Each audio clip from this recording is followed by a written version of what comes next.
have to be strong in today's world. Keep your focus and love what you believe in, how to achieve all your dreams. The Hits Back with Nahaj Black is sponsored by Bahamas Retreat and Spa, Atlantis Paradise Island, and First Caribbean Bank. Strong and free, it's the Hit Back with Nahaj Black. It's the Hit Back with Nahaj Black. It's the Hit Back with Nahaj Black. It's the Hit Back with Nahaj Black. Good afternoon, Bahamas, and welcome to the Hit Back. I'm your host, Nahaj Black. It is a beautiful day here in the 242. I hope that you are doing well, taking care of yourself, and living your best life. Can I say that I went to Baja Retreat? Special thanks to one of my great sponsors, Atlantis, First Caribbean. Listen, thank you guys so much for being great sponsors of the show. If you want to sponsor the show, want to get your business on the show, feel free to give Guardian a call and ask for Janet Lees, and she will be there to assist you however need be. And we could always talk about, marketing strategy for your business. It's a whole other story, but that's a different show, because I think a lot of us, we kind of rely heavily on word of mouth, not building a brand, but I digress. So I went to spa. This is a shout out to Baja Retreat Spa Week, right? Had a wonderful towel, hot towel massage, right? I needed that today. Special shout out to Kay.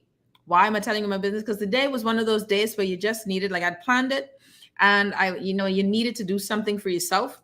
And so I think sometimes we just need to do something for ourselves. Mothers, fathers, sometimes a time out just to take that time and to do something for your body, for your health, your mental health, that getaway. And those things are a reminder when no one else is thinking of you, think of yourself. It is a treat. And so you will have to say to yourself, but I deserve this treat today. And it is a mental health thing. So a special shout out to everyone at Baja Retreat. I'm always, blessed and fortunate. They know me by name by now. And I think that it is something that is a blessing. I went ahead and did something special for my mom. And so I think, Spa Week, things are cheaper now. You can go ahead, get your gift certificate from Spa Week at Baja Retreat, and you can use it. You don't have to use it this week. You can use it the following week. You have time to use it up. So just a thought there, just take care of yourself. Above all else, take care of yourself. And there's a reason why I always talk about it. You cannot be successful in life if your personhood is not successful. If you don't have a sense of joy or identity. Sometimes we feel stuck. We're in a rut. The routine of life has worn us down. And you have to find out and be self-aware that when you are in those places, because a lot of us are functionally depressed. We get up in the morning, we brush our teeth, we get the kids ready for school, we go to work, but there is no joy.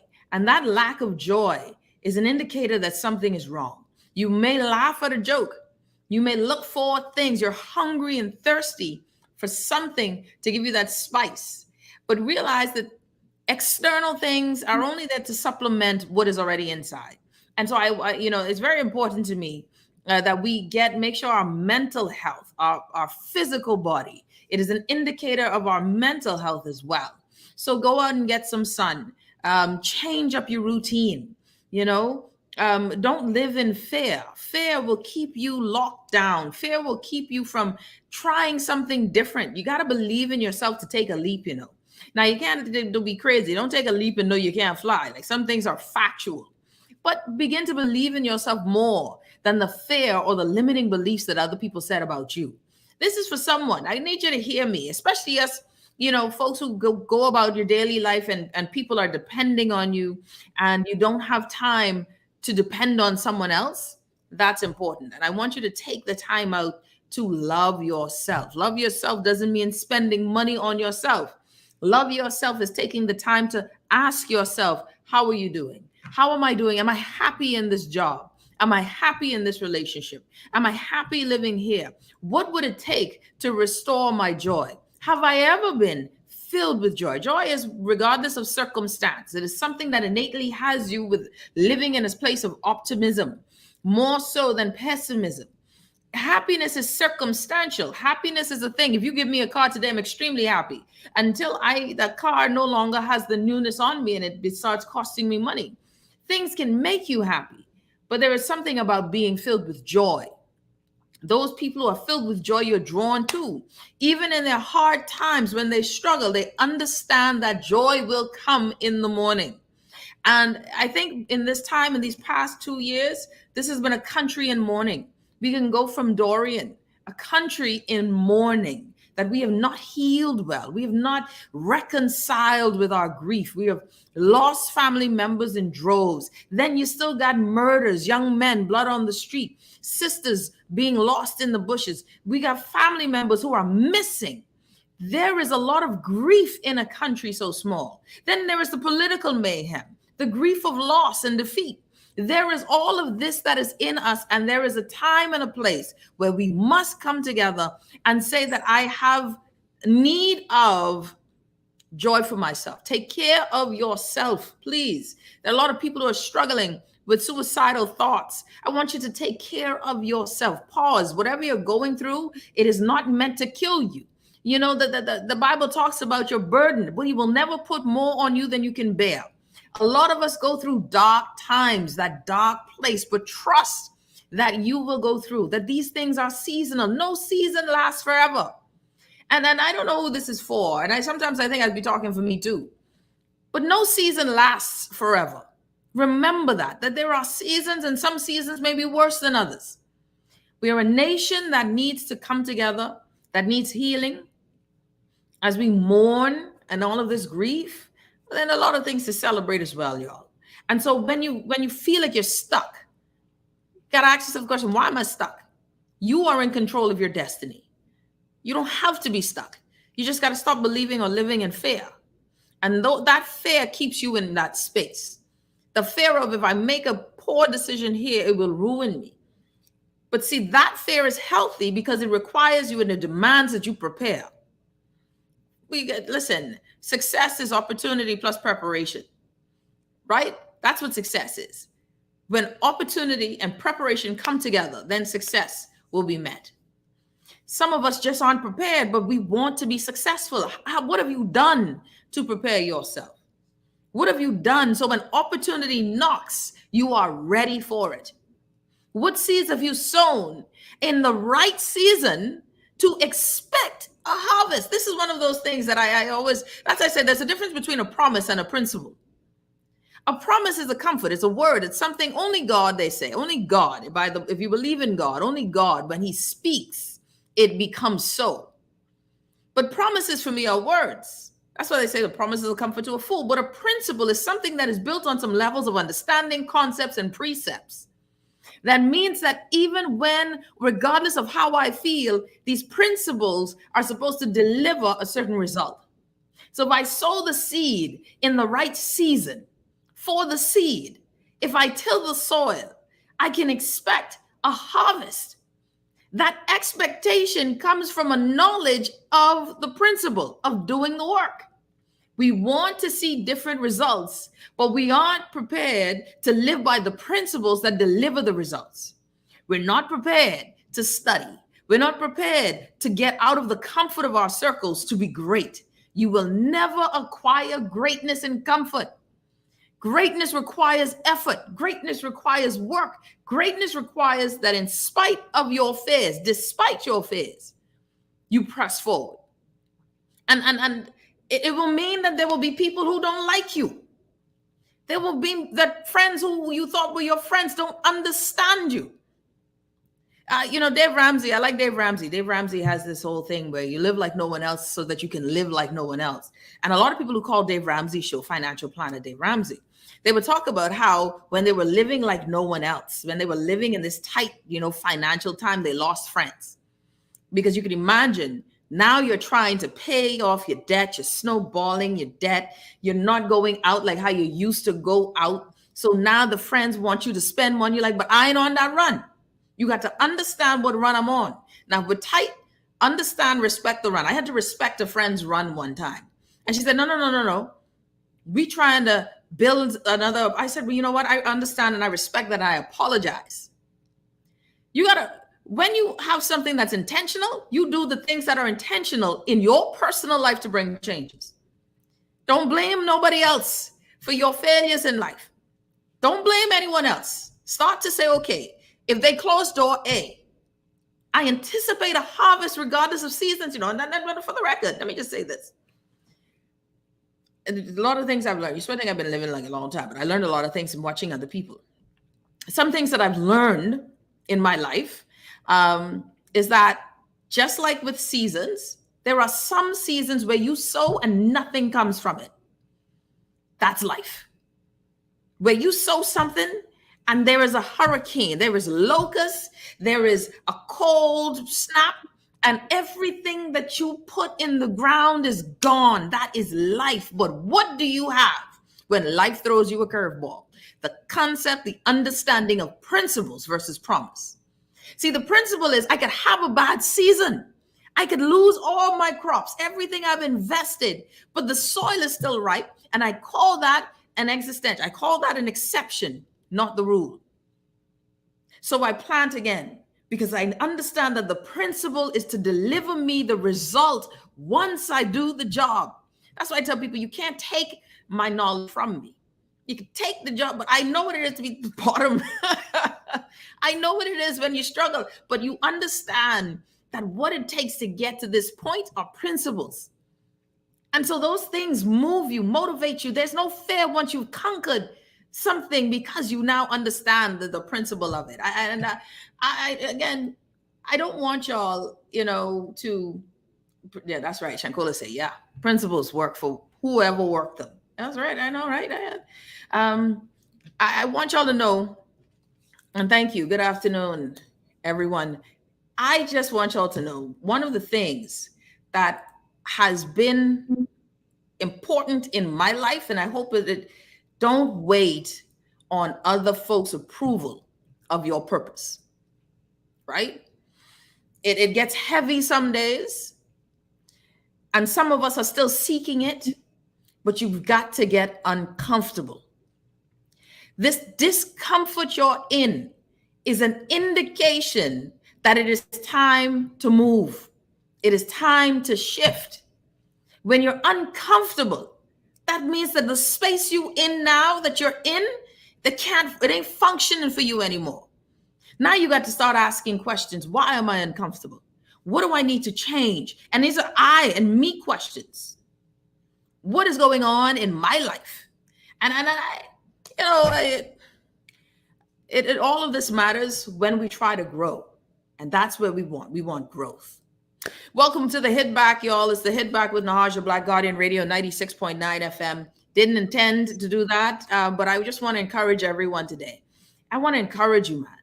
Encourage you that our greatness is before us, in us, waiting to be seen and experienced by the world.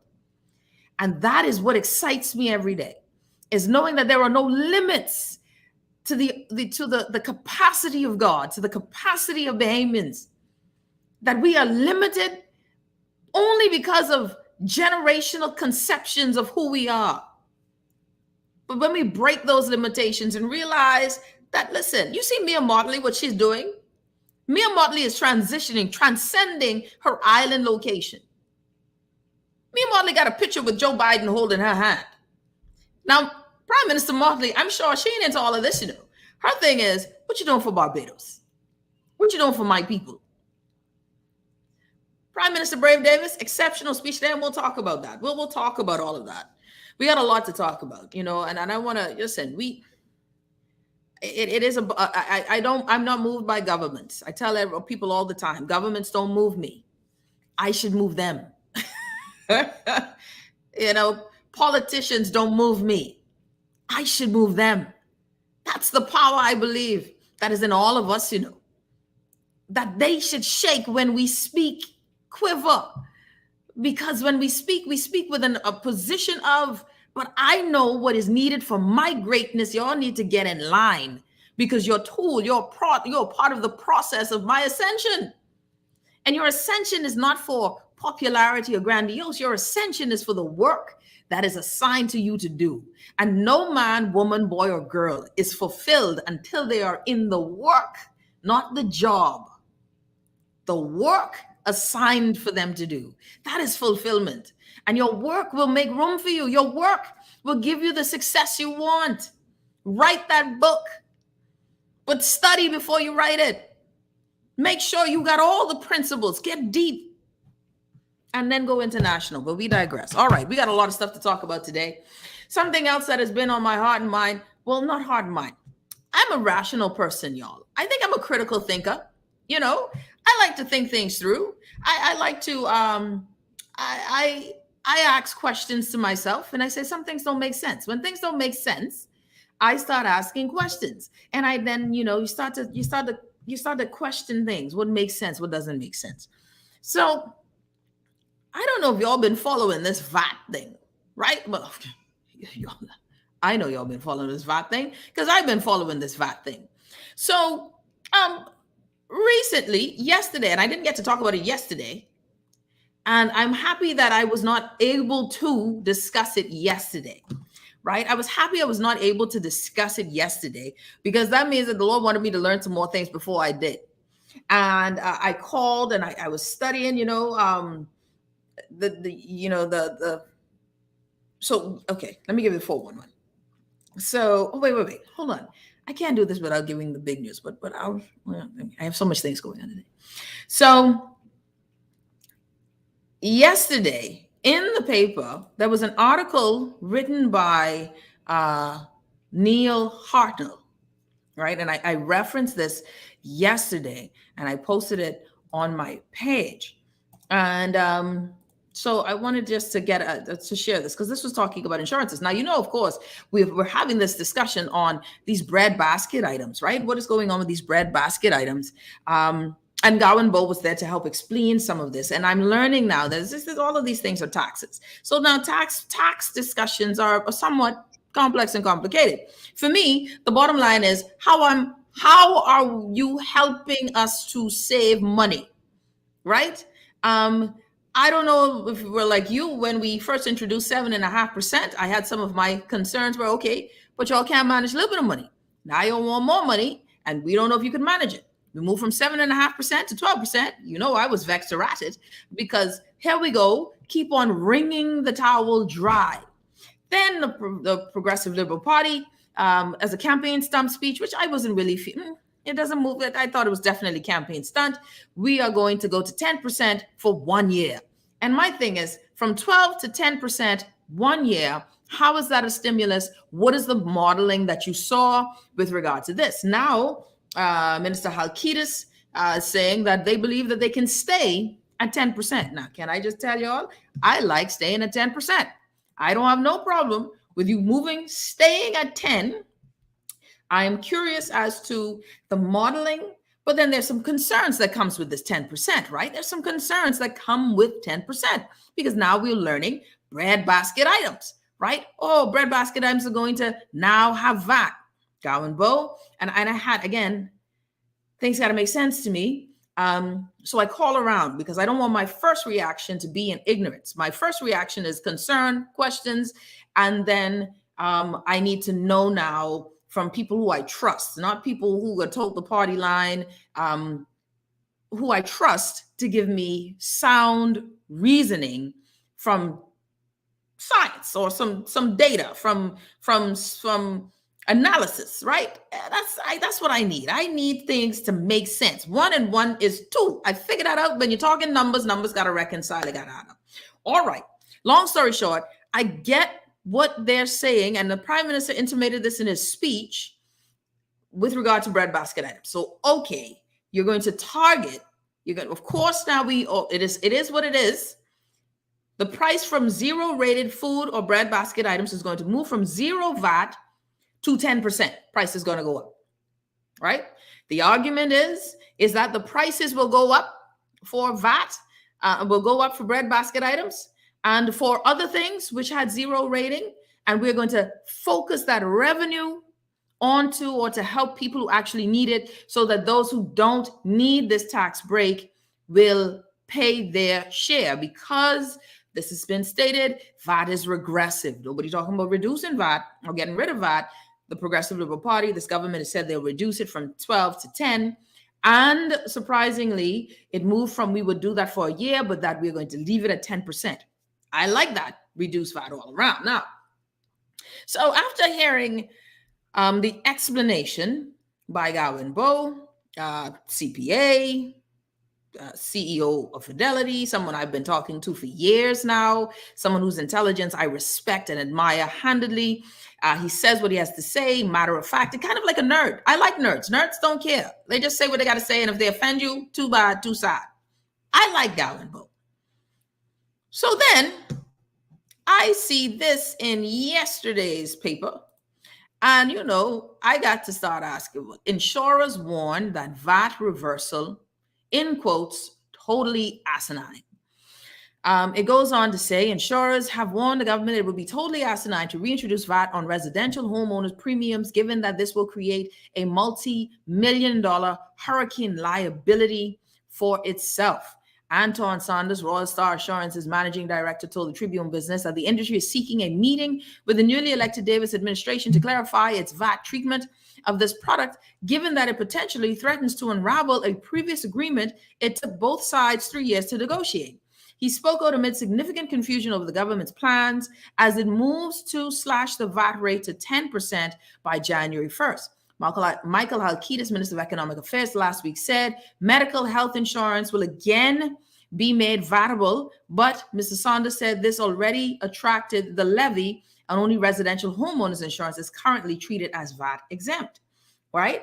The Royal Star chief said if the exemption was removed, it would potentially expose the government to multi-million-dollar VAT refunds payable to insurers on hurricane-related claims, something that the cash-strapped public treasury can ill afford at this time.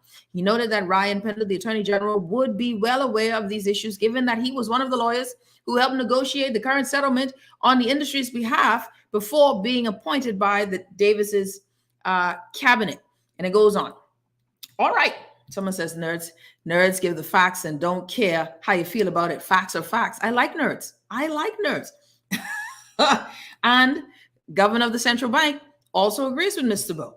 I totally agree, right? So here is where, so this was, of course, this created a firestorm. I had to now think to myself, okay, VAT is exempt on insurance premiums, right? So if you're paying home insurance, your VAT is at present, you pay no VAT, right? There's no 10%. So I noticed online, everybody saying, oh, now we increasing VAT. This is going to affect the poor people. So I say, okay, hold on. Hold on now. I've heard all of this thing with the RISE program that's going to affect those with lower incomes. Then this, though, is affecting, because very many of us do not have home insurance. This would be affecting those of us with home insurance who are probably falling in line with, some of us can barely afford it, but making ends meet to afford it, to protect your home so that in case of a Dorian, you have some sort of coverage. And it's tough to do, right? And then there are those who can afford it. It's not a thing. It's a small thing, whatever it is. And we pay VAT. We don't pay VAT on it. So on its face, I'm totally there. Like, what? Hold on now. Ain't no RISE program to help me pay my VAT on my home premium.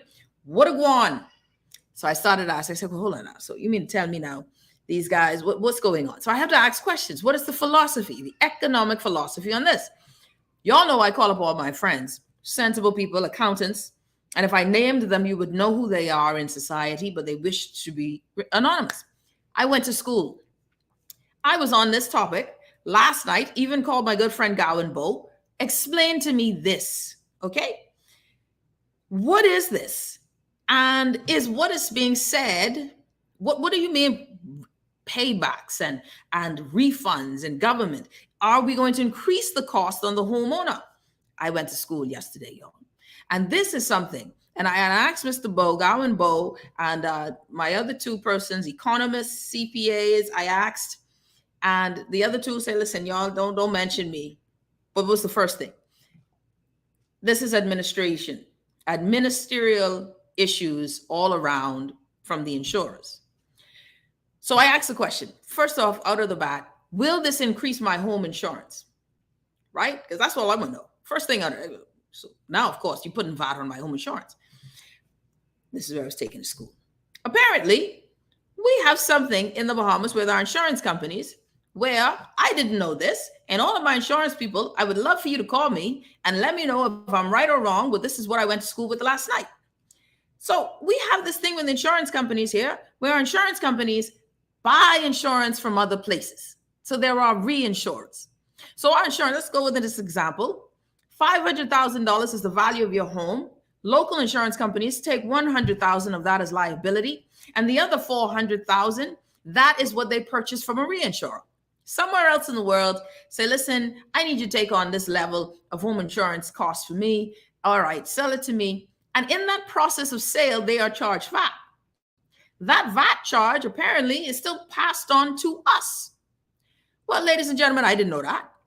Okay. So apparently there is this process of, even with creation of the premium. And this is why I love it. I can't be an actuarial scientist, but just having someone explain it to you is fascinating stuff. So even in the creation of our premiums, there is an understanding that if you claim on your premium or claim on your insurance, that you will have to pay VAT, right? Like the insurance company will have to pay VAT. The insurance companies from the reinsurer have to pay VAT as well. So there's VAT in this process. VAT is in it.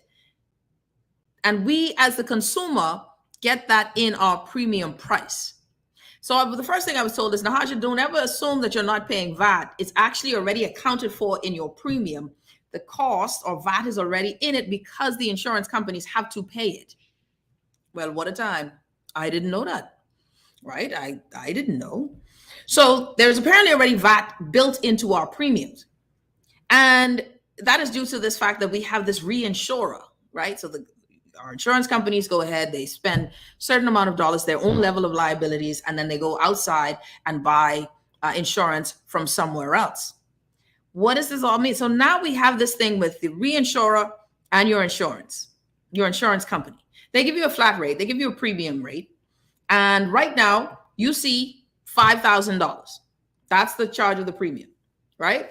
The charge of your let's say, so $500,000 is the cost of the home. They charge you 1%. That's $5,000. That's the premium price that you have. This VAT is inside this premium price. And let's say it's 1%. 1% of your $500,000 home, $5,000. That is your premium. Okay?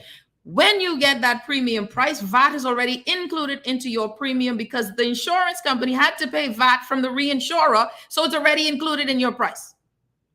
I didn't know. All right. So now you have this thing now where your receipt would say $5,000. Right now it is VAT exempt. Apparently, one of the challenges was, and why this agreement was necessary, when we first had 7.5%, here is where we had this challenge.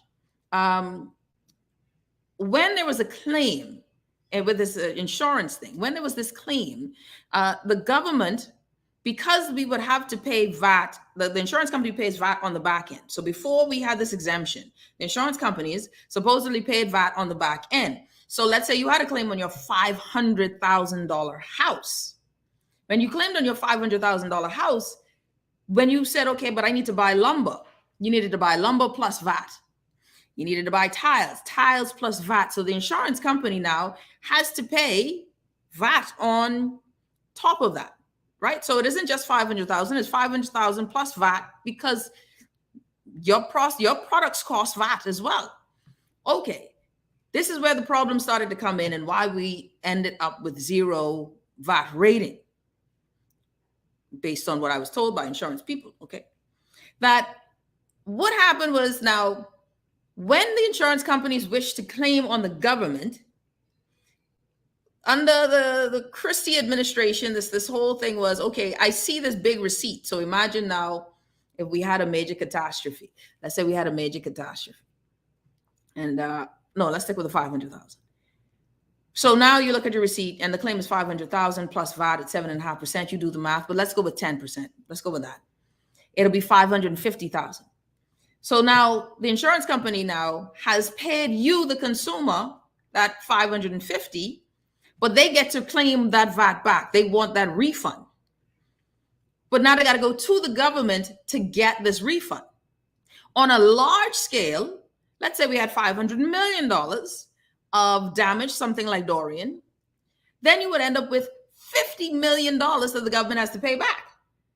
And the insurance company has to wait for the government to pay back. Now, you all know government don't pay fast. You have a $5,000 check to get from the government. You might wait a solid 5 years. So the insurance company is like, so this is the bill you owe us, government. And the government was like, that's a big bill. Let's pay in part. That's not fair to the insurance companies. Apparently, this is what I was told. There was a little bit of panic when the former administration, and I want anyone, please reach out, let me know. Because this is what I was speaking with other insurance people, right? They looked at the possibility of a bill such as that and said, hey, hold on. We cannot afford to see a bill of, say, $50 million one time. We can't afford to pay that. So we might as well make this VAT exempt. So the VAT exemption, in essence, was because of a panic of the possibility of having a major claim and the government now being indebted this large amount of money. And this is why I need Mr. Halkitis to come on the show. This is why I need this, because I don't want to guess or judge. I can't make these assumptions, right? But what is, I gather, speaking with accountants, is saying that, listen, the major issue is the administrative side of this business, because the VAT has always been passed to the consumer. Just because your receipt says $5,000 no VAT, right? You're still paying VAT within it. Okay. And they said, well, what is the difference? You would just see now the premium and the VAT sitting on the outside, but the difference is how it's collected. The government, if VAT is charged, will get the revenue we'll get the revenue right away. And it will keep the revenue, right? It will keep the revenue. And when there's no accidents, not every year there's a hurricane. So we're missing out on revenue out of the fear that there might be 1 year where there's massive catastrophe and the government has to pay. What may be the argument for this, and I say may be the argument for this putting VAT back on real estate, is so that the government then gets the revenue in good seasons, and in bad season, when there is a major hurricane, you have to cough it up. But every year where there is no collection of this revenue, and it goes into the coffers of the insurance companies, it doesn't matter. We are still being, as consumers, charged VAT.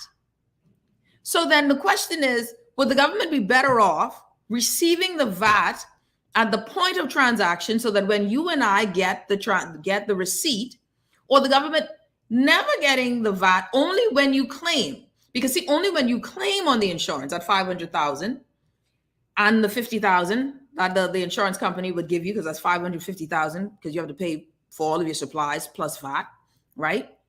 Only then is that VAT money ever make it or trickle into the economy. That's on your claim. But what happens if we just pay premiums and that revenue comes in streams? So maybe that's what it is, because we're seeing a lot now. It may be, and I say this maybe because now my main thing is, so what you're saying is my premium ain't necessarily going to increase. He said, technically, no. Well, see, but I don't trust that, because it still goes ahead with the insurance companies. By the way, there are 6 major insurance companies, I was told, and everybody else has to work for them. We could deal with competition in the country if governments would decide to break the cartel-ish like behavior of insurance companies and allow more competition. But I digress. You know what I'm saying? Country small. I ain't trying to keep my little job. So, you know, I don't want to, and this is why it's important. Economic philosophy. Economic philosophy is important. I don't want to have to guess or figure out what this administration is doing fiscally. I don't want to guess. You don't come out and talk about VAT and then you don't lay out the entire economic philosophy of the government, so that insurance, and the reason why insurers are, what I was told, by Mr. Boas, is that, listen, this is now the administrative challenge of the insurance companies, right? That, do I have to wait to get my money from government, or can I just hold it and pay it out whenever I need to pay it? You know, so I think it's in the best interest for all of us. But then what do you do with the money? And it goes back to this. Governments get more money from us, but then we don't see the spending on us. I need to know the economic philosophy. All of this sounds good about revenue generation, stopping the reduction of revenue leakage. All of that sounds good. But now I need to know what's the economic philosophy. Because more money don't mean more benefits for the Bahamian people. More money don't necessarily mean great returns. So I need to know, okay, I think I see you're trying to get the revenue that was not coming to you to come to you. The insurance companies are not happy because now, listen, I have a fee I put on my receipt, but then there is a reinsurer's fee that's different. So I charge you 1%. The reinsurer charges me 0.5%. Right? So, that's that accounting thing. And I'm not telling you what I'm assuming. This is what I've been told by credible sources, one including Mr. Gowan Bowe, and many who have worked within the insurance sector. This leaves a lot. This is deep. This is, for me, I walked away saying, okay, this is powerful. We don't know a lot of things, especially with taxation. But now I don't want to guess. I don't want us to guess. Things need to make sense. I've asked for Mr. Halkitis, the Minister of Economic Affairs, to join me on the show. I'm very hopeful that he will join. But ladies and gentlemen, what I know we need a vision. We need to see where this is going. Because now, here is the thing. They have intimated or actually stated a plan, not a strategy, but a plan. We're going to, yes, we are increasing the VAT on, of course, moving from zero rated to everything is flat at 10%. We are making the taxing system easy across the board, easier for revenue, reduction of leakage, so that there is no way, even in medicine or medical supplies, I was told that, hey, listen, because we made it broad on VAT being zero rated on medicine, that someone can say rubbing alcohol is medicine. We don't say prescription meds. So there's revenue leakage and we could be missing out money. I've told about, it's so many things going on in country. I tell you, crisis makes a lot of people wealthy, but that isn't the show here. All of that said, and I just say, just tell me how much money I got to keep after I pay all my bills, VAT, insurance, etc. Will I have at least $5? Andrea, that's what I want to know too. I was told that VAT that this is not supposed to increase the cost of your premium because you're already paying VAT within your premium. We will see. But right now, what I need to know from Mr. Halkitis, from the ministry, is what your plan is. Because this 10% doing a lot of different gyrations, boss. This 10% doing a lot of gyrations and changing up a lot of things. And I need to know what is the long-term vision and goal economically, because people strapped and the middle class already are hanging on by a thread. Technically, a lot of us don't even know if we're middle class. We might just be up or working. You're listening to the Hit Back with Nahaja Black. When we come back, Fred says the flat rate tax in the country is fair. It is. It might. Listen, I don't want. If you're getting revenue and you're stopping leakage, fine. But now it needs to work because more money doesn't necessarily mean better growth for us. More money, more problems. I'm just kidding. We'll be back after this. You're listening to the Hit Back with Nahaja Black, Guardian Radio 96.9 FM.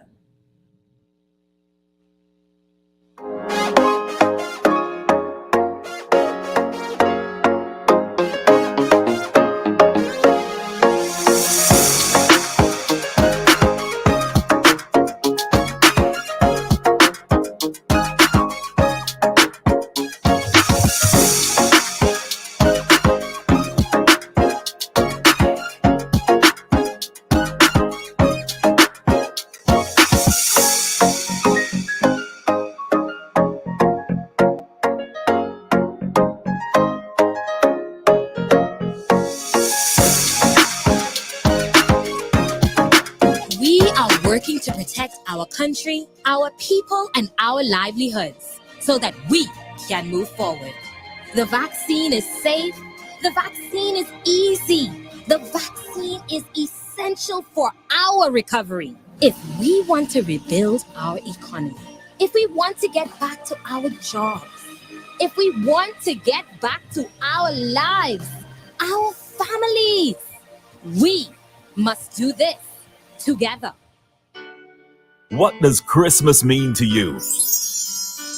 What about the joy and satisfaction you get in starting the home projects you've wanted to do all year? CIBC First Caribbean helps you make your Christmas wishes come true with easy and flexible financing on personal loans. Apply online and smile all the way this holiday season. Visit CIBCFCIB.com for more information. Terms and conditions apply. This is Guardian Radio 96.9 FM. Fresh news, smart talk, all day. It's the hit back with Natasha Black. It's the hit back with Natasha Black. It's the hit back with Natasha Black. It's the hit back with Natasha Black. And we're back. You're listening to the Hit Back with Natasha Black. Someone says more money for them to mess up and keep traveling up and down. Listen, here's the thing. All right. Let me tell you, I ain't gonna make no noise about VAT going down, but only going down by 2%, and a lot of things coming up with it.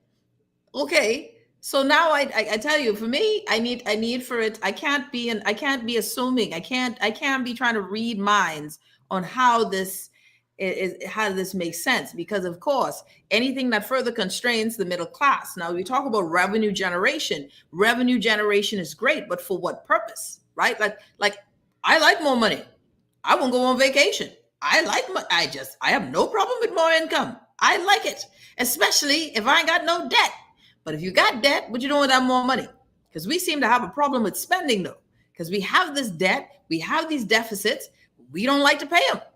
So you're going to get more revenue to reduce the deficits, but at the same time, taxes is going up on certain things that is going to directly or indirectly. Well, again, like I said, what I was told by Mr. Bowe is that this is purely administrative, well, not purely, but in essence, this the article was talking more of the administrative and revenue of this is the issue between the insurance companies and the government. It is not an issue about our premiums. So I think that's what's interesting. It's not about us. Apparently this ain't about us. Sounded pretty much like about us, though, because all I heard was 0 to 10. And then I've been explained that Nahashi, you still was paying VAT anyway. It was just in your premium price, and you have to learn. And I was told, Nahashi, you got to understand how premiums are made and calculated. It's all about risk and all of the costs. And then there's a return on investment every firm wants. But nobody's talking about the fact that we got only a few major suppliers of insurance, and they determine the rate by which we all get insurance, So, we'll see. Someone says you see that they just up and down, jet setting. All right, we got to talk. I have a guest, and I want to bring her on before we go to break. So there's some things, and major announcement. I figured it's already broken everywhere else, but I haven't broken it on my show yet. And I'm going to do that at the 5:30 mark, so stay tuned, right? Stay tuned at the 5:30 mark because I got a major announcement for you. Because, of course, the Game of Thrones is going on. Game of Thrones is happening in politics, and there's a major announcement there. But I wanted to pivot on something. I want to pivot on something, and I want to bring on my guest because she's going to talk about something that's very important and near and dear to me. And the Minister of Education, the new Minister of Education, Cleanest Martin, touched on the topic of this pandemic and how it has affected education. And that is something that I want us to talk about as well. And I want to bring her on. I want to bring on, ladies and gentlemen, Miss Lisa R. Mccartney, right? Let me make sure that folks know that this is Lisa R. Mccartney. Lisa, welcome to the show. Hi, Bahamas. How are you? It's a pleasure to have you on the show, Lisa. Thank you for the time. We're going to, at 5 o'clock, we'll take a quick break. But before we do, I want to welcome you because the conversation is the impact of virtual learning on our kids. the impact that we are in with COVID-19 and how we are adjusting, right? And I want to ask you, first of all, at least tell folks about yourself. What is it that Lisa Mccartney has done in this realm? Who is Lisa Mccartney? Well, first of all, I'm an educator, will always be an educator. Having trained as an educator, having taught in the public school system, and then I left the public school system and began to homeschool our children in 2005. Our daughter is now in college and our son is in the 11th grade. I'm also a treasurer on the Bahamas Homeschool Association board. And additionally, I'm trained in the area of personalities and behavioral consultant. With that, I just recently launched my online training company, the Online Training Authority. And so I've got a lot of background in education, training, homeschooling, a little mix of everything, and business. Yeah. And, you know, one of the things that, and I was happy that we connected and I wanted us to chat on this, right? And good afternoon to Vanessa and everyone who's tuning in to the Hit Back. Don't forget, you can follow us, like us, share.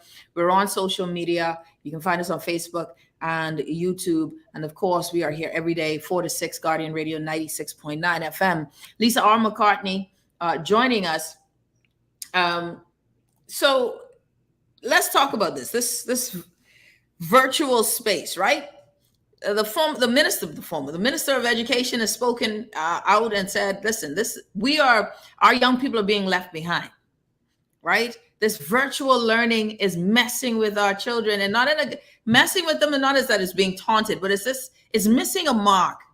Explain to me, as someone who specializes in virtual learning, as someone whose business is in virtual learning, explain to me how is what we're doing now, how are we missing the mark? Where is the deficiencies on how we are trying to teach our children online? I don't think we have gotten the true picture of what is happening in education in our country to begin with. We were missing the mark before we had virtual learning. We were missing the mark with our results in our BGCSEs, as you can see. We were missing the mark when I was an educator at the time, not reaching all of our students. A lot of our students were being left behind, and that was because of social promotion and not meeting the needs of our students. And so all virtual learning is doing is showing us up, showing the actual holes. It's putting a microscope on the holes itself that already existed. So we don't have a problem with virtual learning. In fact, studies have shown that children actually do better when they are learning one-on-one, and that the learning matches their needs and learning style. When you're in a traditional classroom, that is not happening. You have 30 to sometimes 40 children, depending on what school you're at, and how it's impossible for one teacher to meet all of the needs of each individual child. And so learning really, truthfully, begins initially at home. The teachers are only there to reinforce what the parents should be doing. And so we as a society, we have fallen prey to this belief, this erroneous belief that the school is responsible for our children.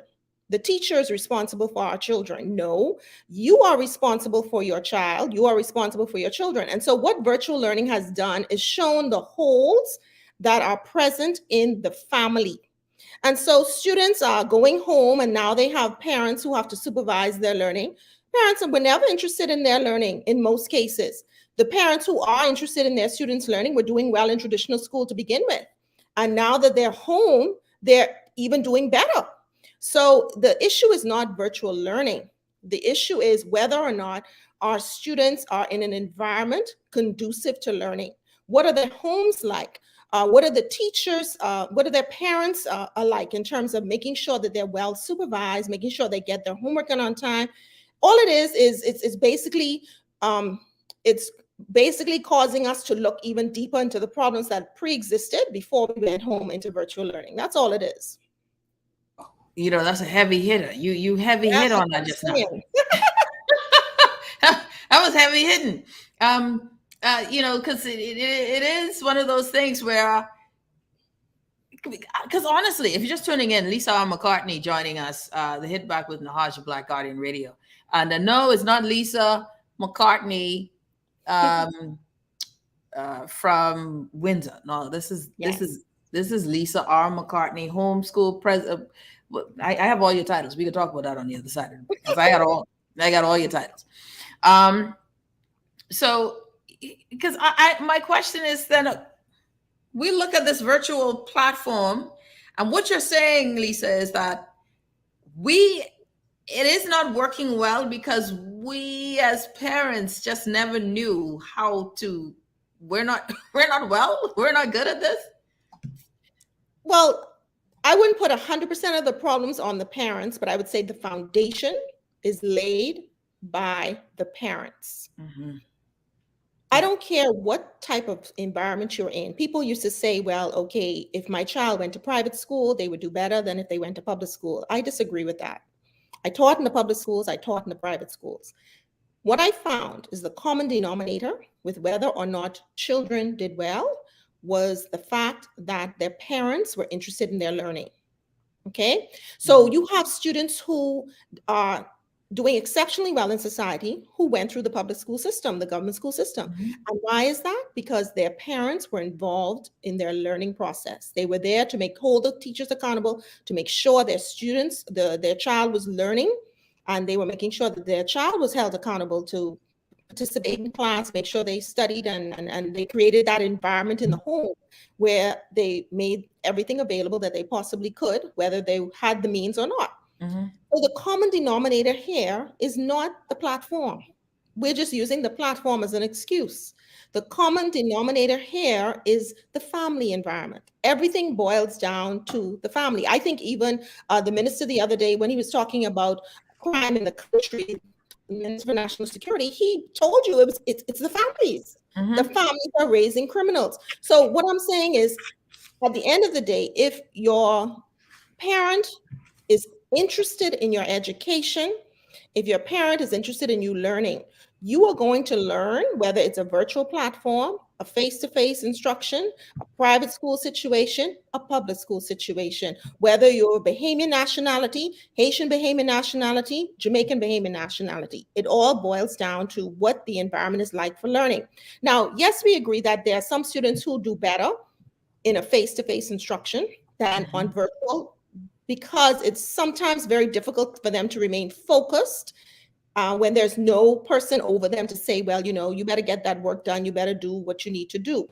And so in cases where there's virtual learning going on, the parents have to find someone or to step up themselves to supervise, they can't leave the student just in front of the actual monitor or the computer all day and expect them to come home and say, Johnny has done all of his schoolwork. And then if Johnny didn't do his schoolwork, then it's the virtual platform that's at fault. Parents still need to supervise. They still need to be accountable. They still need to know what they're doing the work. Lisa R. McCartney, I'm enjoying Lisa already. Lisa, you're going to be a return guest because I like you. You throw in those. My husband said get the 30,000 words out before he gets home, because I like to talk too. So yeah, that's what I'm doing right now. Getting it all out. Let's take a quick break. When we come back, we'll have more with Lisa R. McCartney. You're listening to the Hit Back with Nahaja Black. We're talking about this virtual learning. Where are we falling down? And Lisa said, listen, we need to get involved. I love this. Lisa, I like you a lot. We'll be back right after this.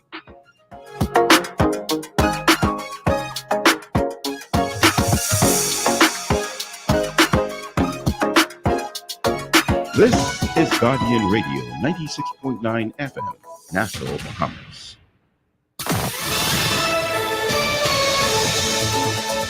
You're listening to the Guardian News Network. I'm Berthany McDermott. Here's a look at what's topping the news at this hour. Addressing the United Nations Climate Conference in Glasgow, Scotland, Prime Minister Philip Davis today urging world leaders to put their money where their mouths are and expressing their country's commitment to tackling global warming. According to Mr. Davis, now is the time for world leaders to do what their predecessors were unable to do. Promises and agreements are easy, he said. Action and specific concrete policy changes are a lot harder.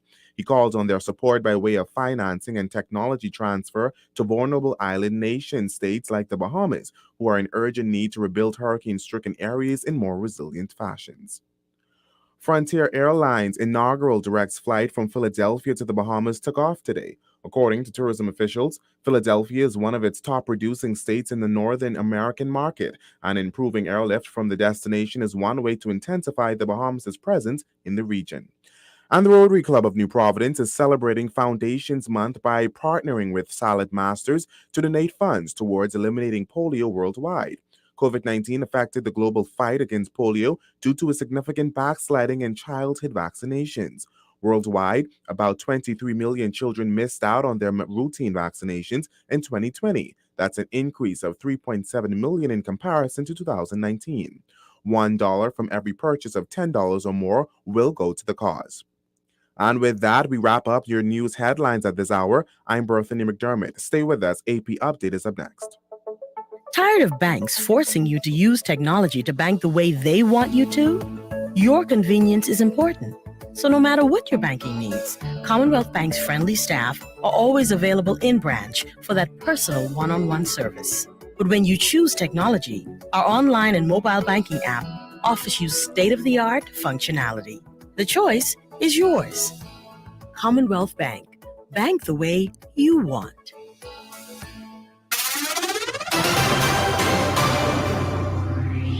Coronavirus update. I'm Tim McGuire with an AP News Minute. The Centers for Disease Control and Prevention is discussing the approval of Pfizer COVID-19 vaccinations for children from 5 to 11. Dr. Jefferson Jones says the children are at risk. In total, there have been over 1.9 million cases of COVID-19 reported among children aged 5 to 11 years. Starting in July and August of this year, there was a sharp increase in cases in this age group. A decision could be announced later today. Leaders of the various fire unions in New York City dispute allegations of a sick-out to avoid being put on leave for not getting the coronavirus vaccinations. We take great exception to the assertions that New York City firefighters, allegedly in the thousands, are faking on medical leave. Edward Kelly, General President of the International Association of Firefighters. The city had ordered firefighters and other city workers to be vaccinated by last Friday. I'm Tim McGuire.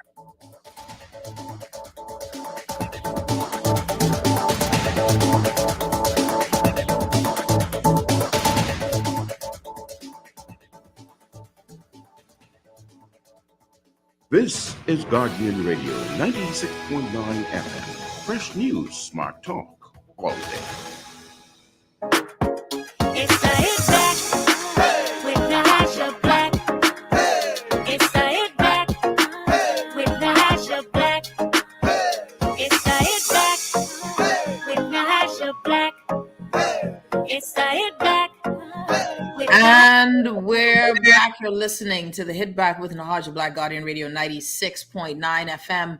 Don't forget, stay tuned. We have a major announcement for you, 5:30. I got a major announcement for you. Also, a recap of what happened in Glasgow, Scotland today. The Prime Minister spoke. Mia Mottley, of course, spoke, I think, last night, if memory serves me. But now I have a special guest, of course, continuing from the other side of the break. We're talking about this virtual learning, this virtual platform. Lisa R. Mccartney, she, of course, is a professional teacher, a former teacher, still a teacher, right? But she worked in the classroom. She is a homeschooling pioneer. That's what I call it. But of course, she probably would say I'm running out. And really, virtual learning is her gifting and her work right now. I want to welcome Lisa back on the show with us. Lisa R. Mccartney, thanks for joining us again. All right. Let's go back.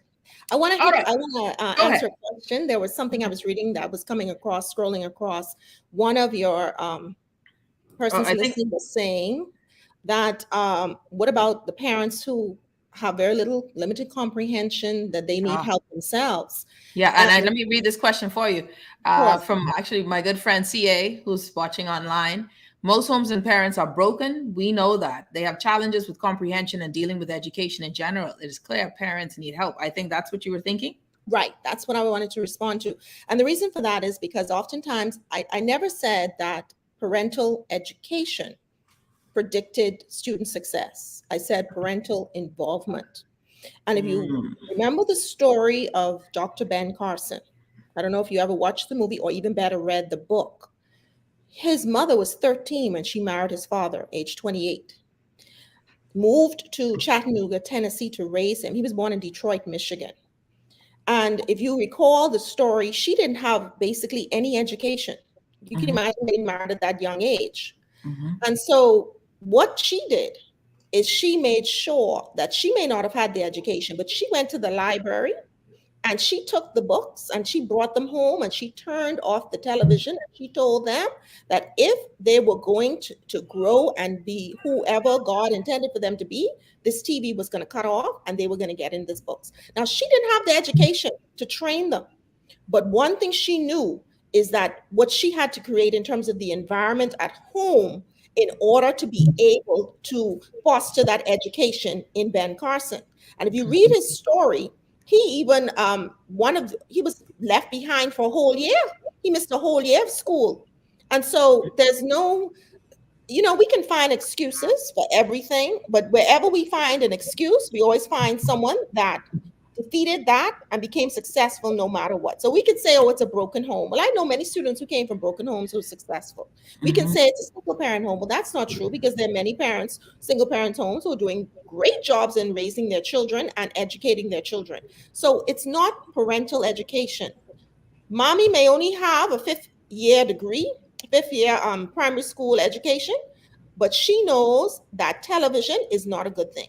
She knows him or her child being on those social devices is not a good thing. So she takes them and she says, listen, I may have not had it, but you're going to have it. And I'm going to do everything to make sure that you get the education that I didn't receive. And so when I want to be clear on that, you may not have the high school education, you may not have the college education, but you can make sure that your home is one in which if you have to go stand on that line to the public school and make sure you get a device for your child, if you have to make sure that your child sits in Wendy's or Starbucks or whatever to get their homework done because you know that you don't have Wi-Fi at home, that's what I'm talking about in terms of parental involvement. No excuse, because you can get there. You can make sure that the devices are free. The Wi-Fi, there are many places all over NASA where Wi-Fi is free. Yeah. So it's not the excuse of the device anymore. It's not the excuse of the internet anymore. So now what is the excuse? Oh, it's the teacher's fault. Oh, it's this and it's that. There will always be excuses, but it doesn't matter what your excuse. If your parent is determined to make sure that you get the best that you can get, and that home is a home with love, that child is going to learn. There's a question here. Is there a difference between the approach of different generations of parents in your experience? Like I just said, it depends on what the parent wants for their child. Ben Carson's mother, I guess y'all didn't know that. She was 13 when she got married. But is there a difference? Do you see where the younger, so it doesn't matter the generation. It doesn't matter if you're a Zennial, if you're a millennial parent. It doesn't matter. It is. What do you want for your child? Okay. Lisa, we got Lisa R. Mccartney here. Lisa, let me ask you this. How do we help? So and is your expertise of doing virtual learning, and you've been doing homeschooling for how long? Lisa? Our daughter is 19, so that would be 16 years now. Yes. 16 years. Like you decided to pick up the mantle and do homeschooling.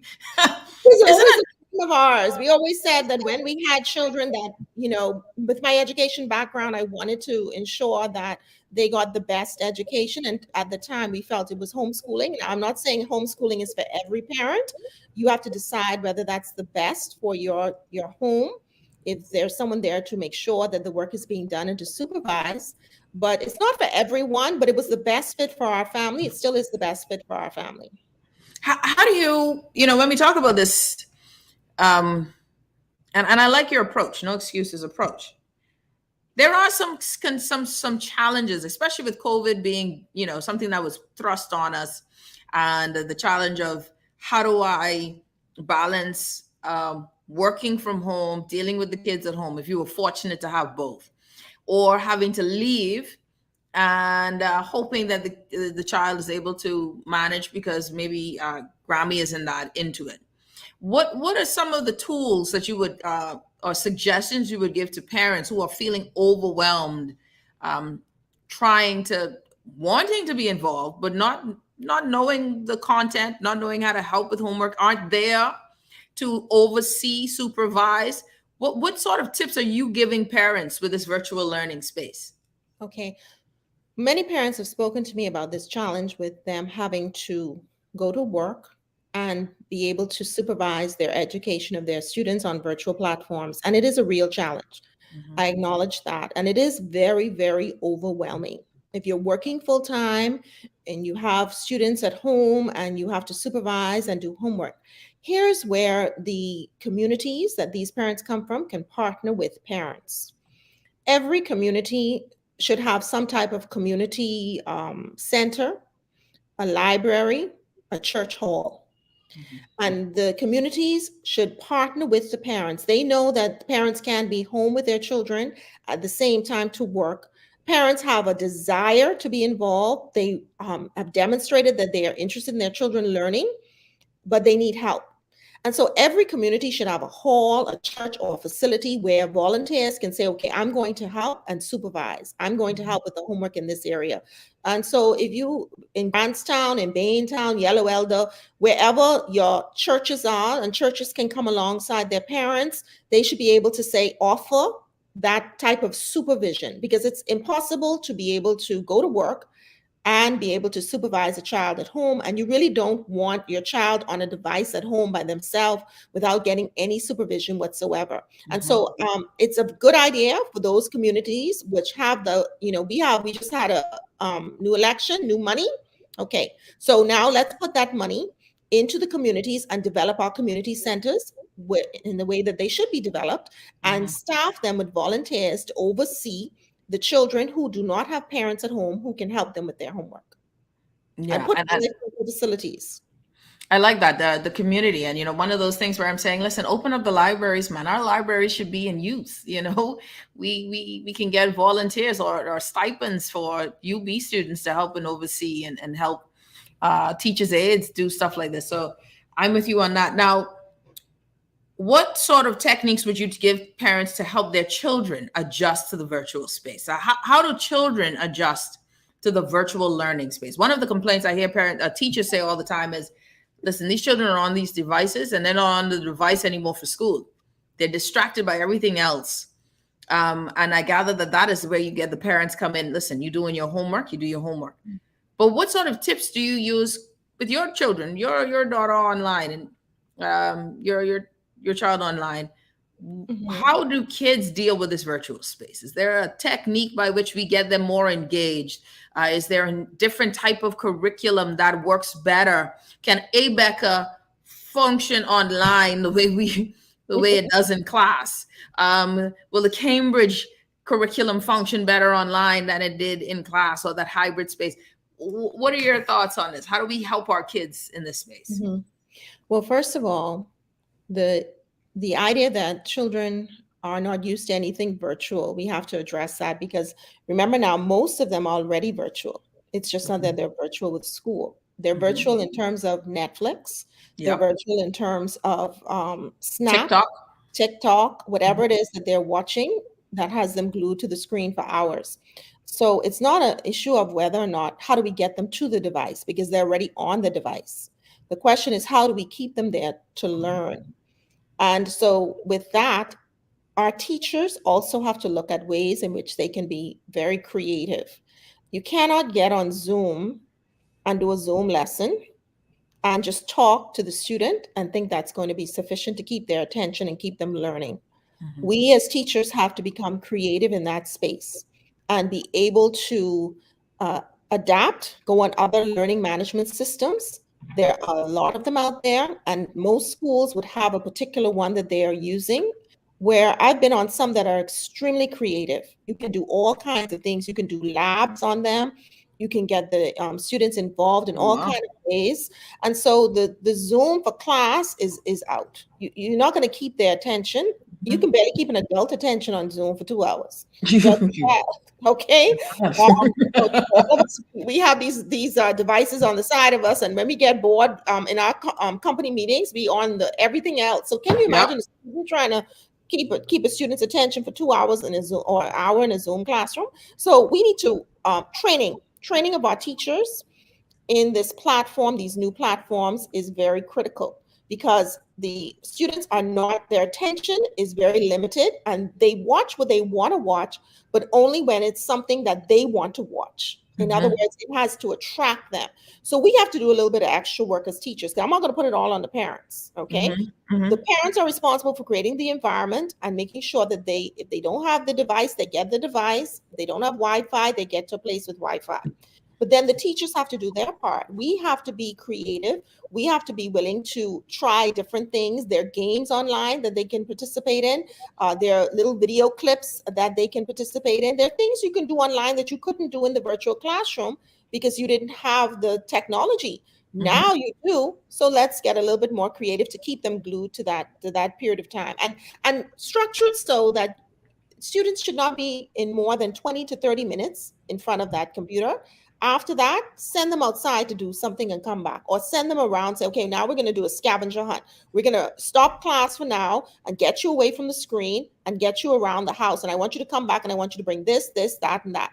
And so we as teachers, we have to break it up so that they're not glued to the screen the entire lesson, and they involve them in, other activities, even if it means doing a baking lesson, or they're in front of doing anything, go in the yard and get certain things, anything that's creative to break the monotony of being in front of that screen for hours. Lisa R. McCartney joining us on the show. Someone says, enjoying this to the fullest. Thanks for the invite. Betty May said she's enjoying this segment. I want to ask, how many students would you suggest for an online class? The online classes that typically the more successful tend to be within, tell you the truth, under 25, under 20 students. But I know that's not possible or feasible in certain schools, but if you can get students between 15 to 20 students, that's ideal. But of course, we know we don't live in that ideal world. A lot of our classes are more than 20 students. And so sometimes what it may happen is teachers may have to stagger times where they break up into groups so that they don't lose their students. It's very difficult to even know if you have all 40 students paying attention to you, or all 30 students paying attention to you. There's no way for you to know that. You can say, okay, there's a lot of technology out there. I can think of, for example, when our daughter was home from college and she had to take an exam, a college level exam, at home on her device, they have something called movement technology. Movement technology. She downloads it on a computer, and if her eyes are to move to the door, because I remember one time coming to her room to ask her something, she said, "No, mommy, I can't turn my eyes away because they'll think I'm cheating." So they detect whether or not you're looking down, if you're looking across, if you're looking too long in a particular direction at any one person, and you get flagged. And so many flags, and you're out of the exam. And so that's how they were able to take their exams. So there's all kind of technology to know whether a student is paying attention. And I'm sure the more affluent schools are buying into that. But for students who are not at those particular schools, then teachers have to become extremely creative in keeping them glued to the screen. For someone who wants to, if you're just tuning in, founder Lisa R. McCartney, founder and president of the Online Training Authority, with us. I at the start of this pandemic, Lisa, one of the challenges, or one of my things, was that this is a great opportunity to pivot, right? It's a great opportunity for education to pivot, for us to take the leap academically to changing the whole way we look at education, right? The whole way. And the brick and mortar, the school building is still finding its vestiges. Like, we're still struggling. We want to get back into school, which is great because parents got to go to work. So that school place is important. People want to go back to work and kids need to be in school. But are there benefits? And I think you've hinted on it, the benefits on opportunities of virtual that we may not truly want to be done away with when we're able to go back into school. What would you say are some of the pivotal things when we fully reopen, hopefully one day soon, that you hope we don't lose? And would you recommend that we still stay with a somewhat hybrid model of education? Your thoughts? Well, I enjoy the hybrid model, and the reason being is I think you get the best of both worlds. And but one thing I don't want to see them lose is that advantage that they gained with technology. I don't want to see teachers go back into the classroom and go back to boards and just not using technology or integrating technology into the classroom setting.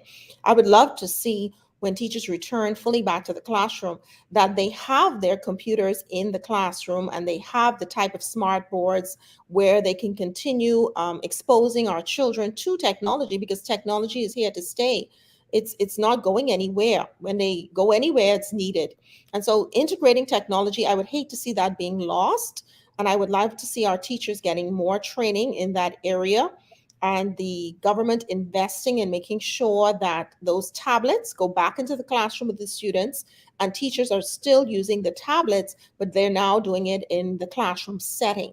So that is important. We think about where the world is and where it's going, and nowhere, our students have been homeschooled for that period of time.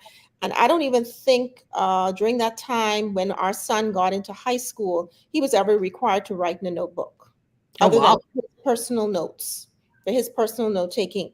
Everything was done online and virtual. And so that's where the world is. And so I don't want to see that lost.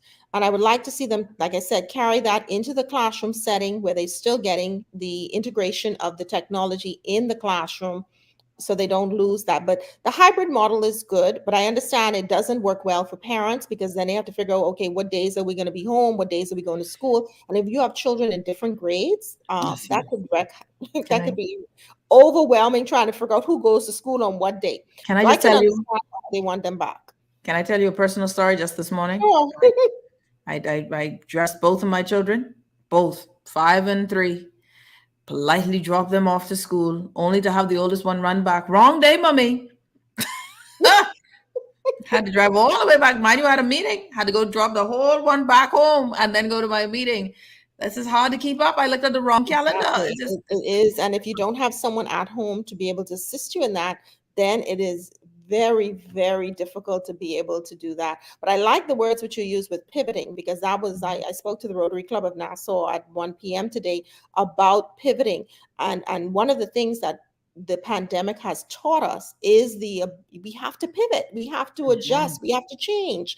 And you cannot do what worked prior to 2020 in 2021 and beyond. It's not going to work. So going back to notebooks and writing, and the teacher getting up on the board, say, okay, class, now everybody write the date in the right corner, underline that with a ruler. Okay, now we're going to take out our books and y'all going to pay attention to me while I talk for 40 minutes. That is not going to work. It's not going to work. And so the government has to find a way to integrate, because I know the private schools are doing it. So the government has to find a way to integrate that technology and to continue that in the classroom setting, so we don't lose, our children.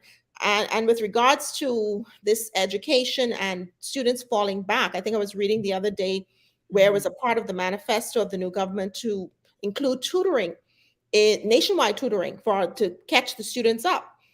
And so that's what we do basically at the Online Training Authority. We are the home for the tutors, the trainers, the coaches that parents need to assist them in order to be able to get that, to come alongside a parent and assist them with getting that work done and getting that student caught up. Oh, really? Well, we need to talk about that before I let you go. Something else I wanted, there's a great question here, and I wanted, kids have different learning styles, generally asked.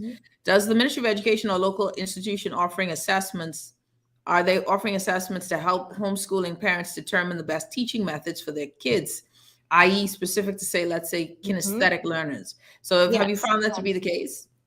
Well, what I would suggest any parent to do, don't rely on the Ministry of Education to do anything. You go online as a parent and you type in learning styles, and you're going to find all kinds of assessment tools available to you free of charge, that you can go online and figure out for yourself what type of learning style your child has. And we do personality training with children also. So we assess not only their learning style, we assess personality training to know what type of personality your child has. So you have to figure out two things. You have to figure out, one, how do they learn best, whether auditory, kinesthetic, whether they're visual learners, what do they do? How do they learn best? And then you have to couple that with what is their personality style, because some students are more outgoing and some students are more reserved. Some students tend to be more task oriented and some students tend to be more people oriented. So if you have a student who is extremely people oriented and is not task oriented at all, that teacher's going to have trouble them sitting down in front of a computer for 40 minutes unless they have some really good games and stuff to keep that student occupied, because they are missing that social interaction more than any of the other personality styles. So there are two things you need to figure out: learning style, personality style. Our company helps with the personality part. The learning style, you can get all kinds of free assessments online to help you determine. And then when you figure that out, you need now to tell the teacher, now listen, my child learns best this way, but don't depend on the teacher alone. Now, when your child is learning something new, let's say they're an auditory learner like myself, when I study, I have to say it out loud. I have to take it, summarize it, and then say it back to myself out loud to hear it. And so for that, the parent can now take their homework and say, okay, now this is how we're going to learn the homework. I'm going to read it out loud, and then you tell me what you got from it. And that's how an auditory learner learns. Yeah. Someone said, so proud of you, Lisa, filling that space of need to assist students, families, and teachers. Blessings. All right, Lisa, before I let you go, Lisa R. Mccartney, founder and president of the Online Training Academy Authority. You see, I already, you're an authority. I'm trying to put you in an academy. Lisa, tell folks how they can reach you if they need assistance in this area. They want to homeschool, and that's something else. You're on the homeschooling board as well. Yes. If they want to homeschool, how you can be reached. So please tell folks. Well, you can reach me through the info at the onlinetrainingauthority.com, info at the onlinetrainingauthority.com, one word. Or you can reach me at 801-8153. That's my business cell, 801-8153. Additionally, you can send me a WhatsApp or a text or anything of that nature, or give me a call, or send me a WhatsApp. And then, like I said, the Bahamas Homeschool Association, you can reach us at the BHA Bahamas at gmail.com, BHA@gmail.com. And we are getting ready to launch quite a bit of stuff come January. And we are actually having a meeting this evening that I have to sign on at 7 p.m. So definitely there's some great things happening with the association. So either one of those. And of course, you feel free to visit us at the onlinetrainingauthority.com, the onlinetrainingauthority.com for all of your tutoring, coaching, training needs that you need to find a tutor, coach, or trainer. Or you want to be a tutor, coach, or trainer and register with us to offer your expertise. And just to make sure, you can go again, info at the onlinetrainingauthority.com. That's info at the onlinetrainingauthority.com. 801-8153. That's 801-8153, 801-8153. Or you can email them if you want homeschooling.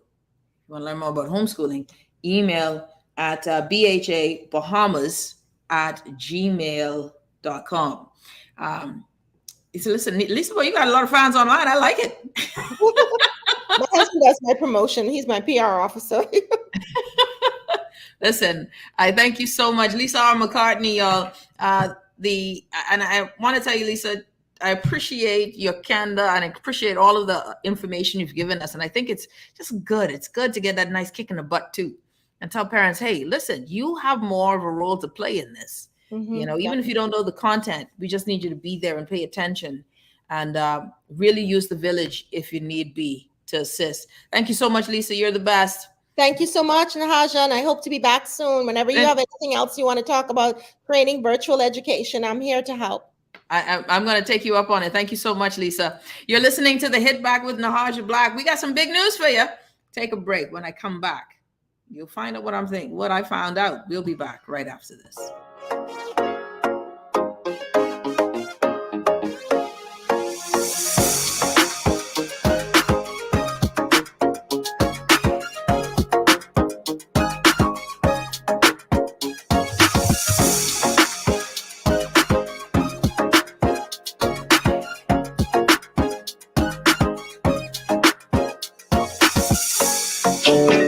Spa Week, we got what you need. Sit back, relax, and come in for a treat. We just wanna make you smile. We will go the extra mile. Baja Retreat Spa. Come visit us at Baja Retreat Spa on East Bay Street. Relax and come in for Contact us at 323-6711 or visit us online at www.baharetreat.com. We are working to protect our country, our people, and our livelihoods so that we can move forward. The vaccine is safe. The vaccine is easy. The vaccine is essential for our recovery. If we want to rebuild our economy, if we want to get back to our jobs, if we want to get back to our lives, our families, we must do this together. This is Guardian Radio 96.9 FM. Fresh news, smart talk, all day. It's the hit back with the hash of black. It's the hit back with the hash of black. It's the hit back with the hash of black. It's the hit back with the hash of black.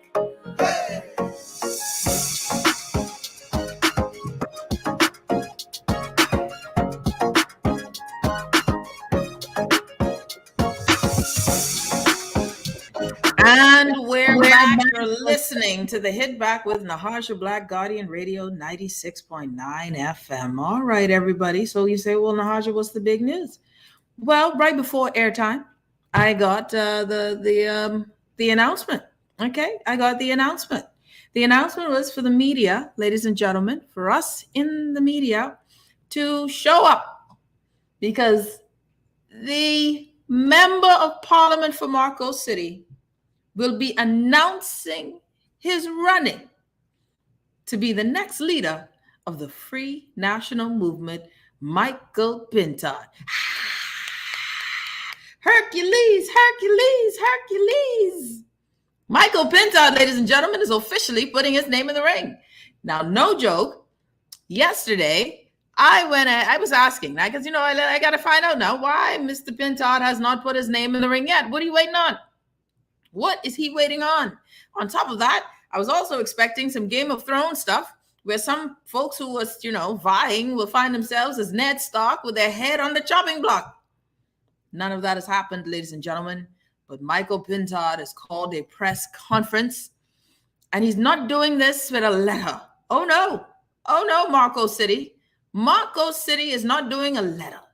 He is not going to usher in a letter with the torch and talk about the No. Mr. Pintard is saying, come media to the ballroom tomorrow as he announced his official launch to be leader of the Free National Movement. Can I get a witness? I just want to say, Michael Pintard, congratulations. I like the chutzpah. I like the way he's coming out. Y'all keep your letters, Iram and Kwesi. No. Michael Pintard has decided that he's putting his hat in the ring, as we always knew that he would. He was a ring hatter, wearer, ready to go. So I'm actually kind of looking forward to this. Now we have, ladies and gentlemen, the big fight, the big dance. Will it just be the three from Grand Bahama? Will it just be the three from Grand Bahama? And I like Michael Pintard. There was only a few FNM members of parliament that I thought should have stayed. Michael Pintard was one. Shannon Dawn Cartwright was two. Dwayne Sands, whoop, there it is. We know what happened with Doc. And those were my three. Those are my three. Was there anyone else who I would have given a pass to? No, those were my solid three. And Michael Pintard has now put his hat in the ring, ladies and gentlemen, and I'm happy for him. He's not doing a letter. He's saying his official, I got to read this for y'all because I like the way it was written too. I do like the way it was written. I thought the way it was written was someone saying, I am the one. It was like Neo having a coming out party. Michael Pintard is ready to go. And I like it. That's what I said. Vi, I'm with you. Michael Pintard, great. Mr. Pintard would make a good leader. I think Michael Pintard could be, and I like what he's using, rebuild, reconnect, reignite. Be a part of the movement. This is what his flyer says. So Michael Pintard, Forward United Pintard, right? Forward United, underneath the torch. Michael Pintard's official campaign launch, Wednesday, November 3rd, 2021, the British Colonial Hilton, Governor's Ballroom, beginning at 8 p.m. And it says, be a part of the movement to rebuild, reconnect, reignite. I like it. Plus, it'll be live on social media. You can watch it tomorrow night. I like the fact that he's saying, okay, listen, I'm going to do this big. Keep your letters, Kwesi and Iram. I have a whole event.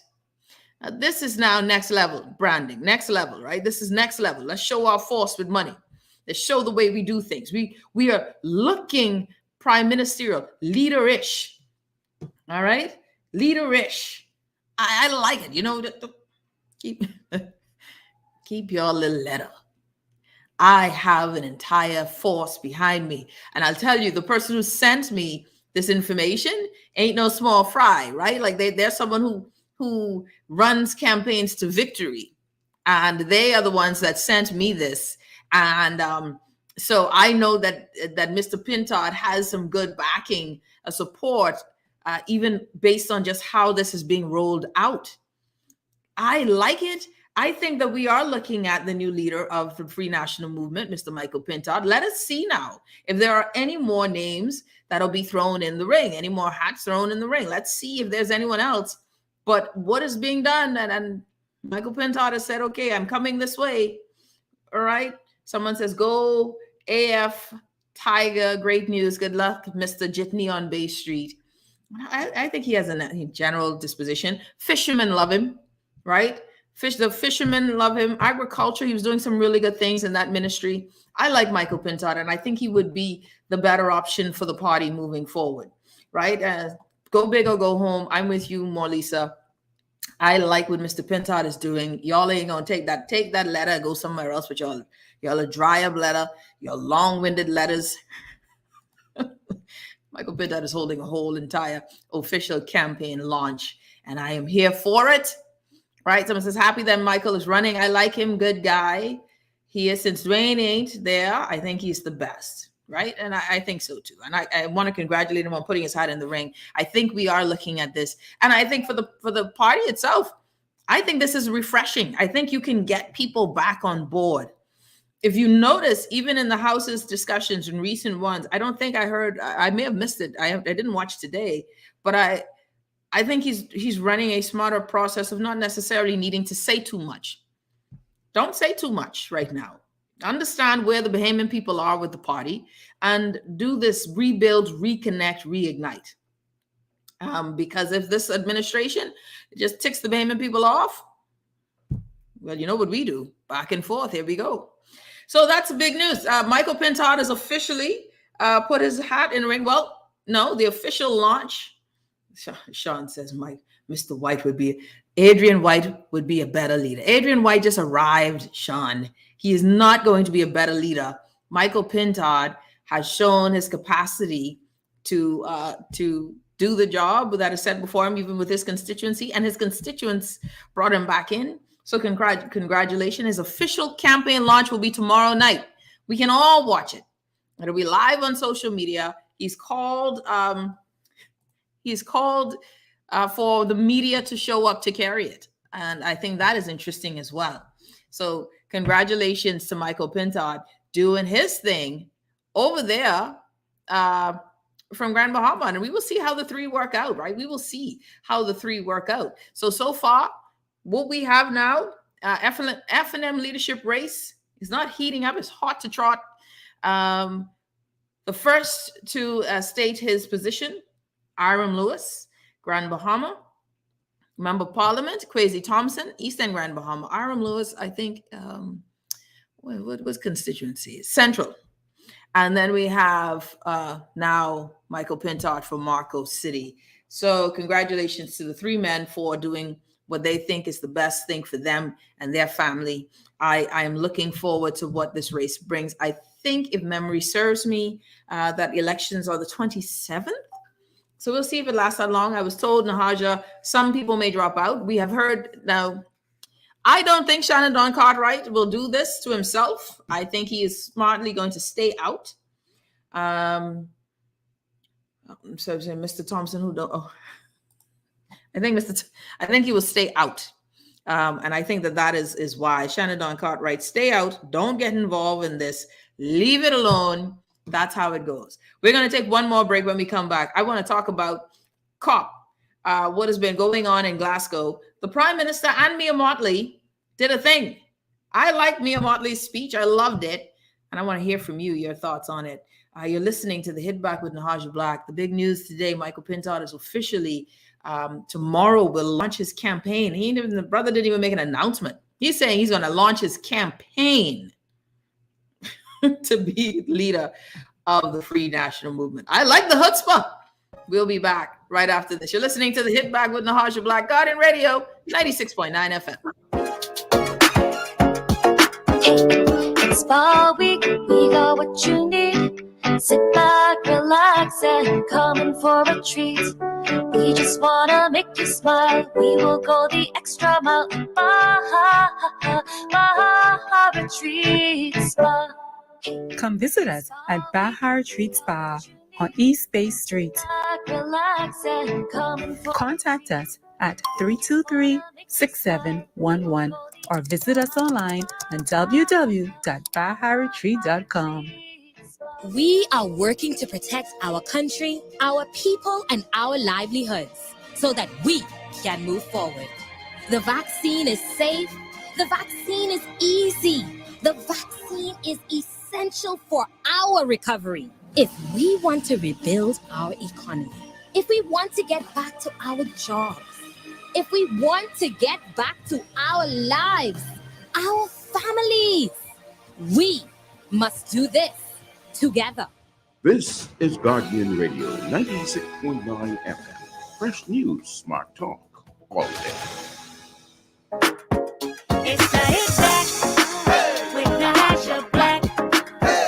It's the Hit Back with Nahaja Black. It's the Hit Back with Nahaja Black.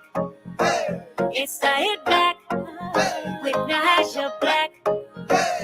And we're back. I like the comments that we're getting. Says Pintard for the job. He just don't help FNMs.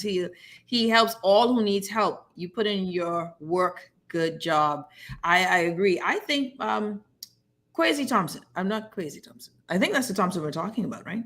Is it Iram Lewis, Kwesi Thompson? And we have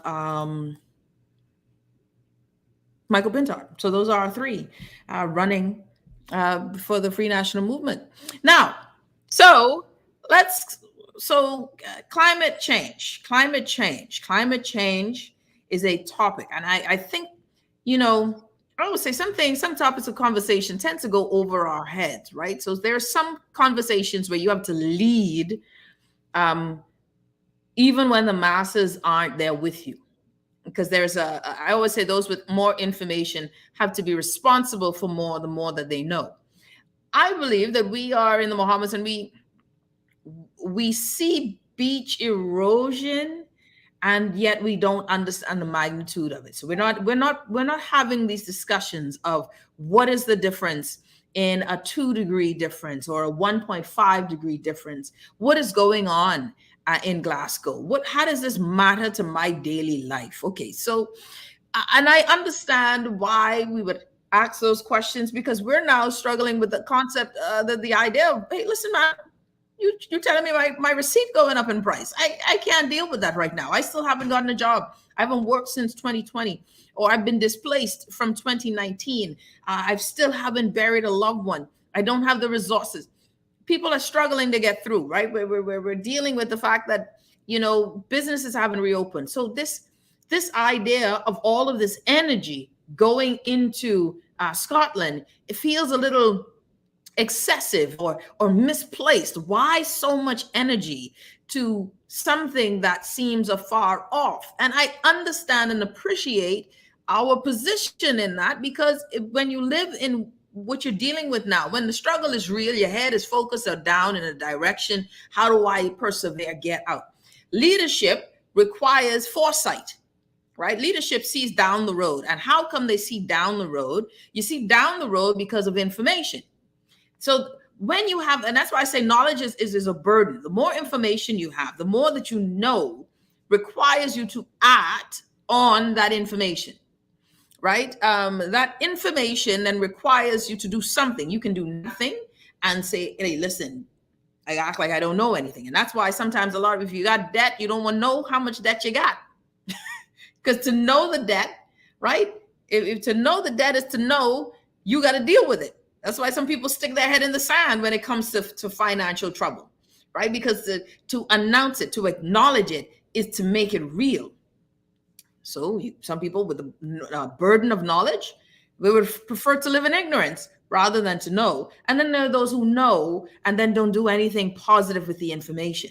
That's another responsibility where we have failure in leadership. So now all of that to say this. Why is what is going on with COP26 so important to us? Why is this conversation on climate change important to the Bahamas? Honestly, it is important because it is our very existence. Go online, take some time out, and look at island nations that are literally sinking, right? And there are island nations that are disappearing. We're fortunate, right? That I would say drive down and being very Nassau, New Providence centric with this. For me, where I live, of course, I live in Nassau, and family islanders can tell me which beaches they've seen. But I say drive, for me, I say I've seen no other evidence, no greater evidence of the rising tides than when you drive past Delaport, right? Delaport Beach, that whole stretch there used to be beach. You remember there's a house right there with this little cushion of beach, and there's that house now you can see. I wonder what they're going to do. I wonder what they're going to do. The wall now, you can see some of the steel within their wall. The beach has been, tide as high water in the road. We're watching this soil erosion. We're watching beach erosion, but we don't know what to do. So now we are over there in climate change, and the world is now small, especially a small, island nations, right? Developing nations, or small island developing states. We are requiring and demanding that these countries that pollute more than us pay attention, and not just pay attention, but stop doing the garbage that they're doing so that we don't disappear. Because I'll tell you, y'all notice when Dorian happened, all of a sudden, all of us Negroes who ain't had no suitcase, no clothes, only the slippers we were wearing, the baby in our hands, the backpack on, we look just like our neighbors and like refugees trying to get to the States. And all of a sudden, we weren't the friendly Black neighbors next door for the United States. All of a sudden, there was a little bit of nervousness from the masses of Caucasians in America. It's too many of us coming. Thank God for the folks in Florida who loved us enough, the little cruise ship that carried some of us who could travel. Okay. But how quickly we became refugees when we were totally annihilated and loss of life, and now we need to cross seas to leave. That is why economic empowerment is so powerful. That is why I tell you, we have to individually, we have to find a way as a nation to lift each other up. Because ladies and gentlemen, at some point, if the world doesn't do its job, the big nations like the United States, like China, like Europe, other parts of Asia, India, major polluters, if they don't slow down, we will disappear. So now you have these individual leaders saying, okay, Mia Motley, Prime Minister Philip Davis, smaller places where we are our input in the toxic cesspool of the world is minute compared to everywhere else. But everywhere else want to tell us what to do. I digress, though. But now we need leadership, not as an individual, but as a block, where I believe, as Dr. Gilbert Morris has said many times, Professor Morris has said many times, the Caribbean needs to function not in silos, not Barbados, Bahamas, Antigua and Barbuda, Trinidad and Tobago, not Haiti, not just Cuba, but these nations now have to come together as a block and say we need more help. We need more help. But they were great. I must say, whoever's writing the speeches for our prime minister is doing a heck of a job. I got to give him credit. And he's doing a really, UN General Assembly, first time really quickly after his appointment as prime minister, was put on the spot to represent the country at the UN General Assembly, one of the highest places and stages in the world at any time for any leader, to speak on behalf of the Bahamian people. The conversation of climate change is a continuous one. I'm curious as to what is the precipitating factor by which the government is so moved to take this on as a mantle. Like what information do they know, right? Like what information did they get? But this is the prime minister's speech, and it's a short 5-minute speech, but I liked it, and I want you to hear it. It is my pleasure to welcome His Excellency, Mr. Philip Davis, Prime Minister of Bahamas. Your Excellency, you have the floor. Thank you, Mr. President. Your Excellencies, this past summer at the Olympic Games, a young Bahamian woman and a young Bahamian man outran the competition to become gold medal winners in their 400-meter races. Our runners had the discipline and drive to work towards long-term goals. Our runners had the courage and determination to overcome every obstacle. And our runners had the ambition to believe, yes, they would succeed despite the odds. Colleagues, we must do the same to ensure that this gathering succeeds in a way that the prior 25 such meetings did not. We in the Bahamas will do what we can, but the limits of our nation's effort can accomplish are stark. We cannot outrun your carbon emissions. We cannot outrun the hurricanes, which are growing more powerful. And we cannot outrun rising sea levels as our islands disappear beneath the seas. Hurricane Dorian, that monster Category 5 hurricane, which devastated 2 of our main islands, feels like it descended upon us just yesterday. We still don't know exactly how many died, and some people still tremble at the first drop of rain. But every day, our yesterday is already becoming your todays, and fast becoming all of our tomorrows. But today we can still do something. As I said to the General Assembly of the United Nations in September, you will only be safe when we are all safe. We are out of time, colleagues.